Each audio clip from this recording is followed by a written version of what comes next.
ഇതാ വഴിയല്ലേ? ആത്തെന്തായിരുന്നു പരിപാടി? അമ്പലത്തിലൊരു വഴിപാടിന്റെ കാര്യം പറഞ്ഞ. വഴിപാടായിരുന്നല്ലോ, നല്ല കാര്യമായിട്ടായിരുന്നല്ലോ. തോന്നിയ ദിവസം കാണിച്ചിട്ട് ആ പാവം ജവാന്റെ ഫോട്ടോയില് മാലിട്ട് ചന്ദനത്തിലെത്തിക്കണോ അല്ലേ? പുരുഷേട്ടനെങ്ങാനും അറിഞ്ഞാ പിള്ളച്ചന്റെ ഫോട്ടോയില് മാലിട്ട് ചന്ദനത്തിലെത്തിക്കേണ്ടി വരും. വീട്ടിൽ വെച്ച് ചതറിക്കും.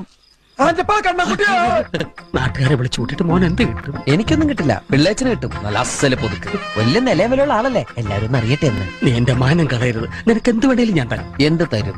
എന്ത് വേണം? അച്ഛന്റെ കയ്യിൽ നിന്ന് കള്ളക്കണക്കെഴുതി വാങ്ങിച്ച കുരുടിമുക്കിൽ 25 സെന്റ് സ്ഥലം. മാധവ, അത് എഴുതി തരുമൊന്നും വേണ്ട. അവിടെ ഇത്തവണ എനിക്ക് വിത്തറക്കണം, അതെന്റെ ഒരു മോഹം. ഞാൻ പടവല വിട്ടിരിക്കുക. ആയിക്കോട്ടെ, അത് വിറ്റ് കഴിഞ്ഞാൽ എനിക്ക് വിത്തറക്കാലോ. ഇറക്കാം, പുറപ്പെടാം. പോകാൻ വരട്ടെ. ഇതൊക്കെ മറക്കാതിരിക്കാൻ ഞാനൊന്നും കൂടെ തന്നാലോ? വേണ്ട, ആരും കാണൂല. വേണ്ടെന്നേ. എന്നാ ചാടിക്കോ മോനെ.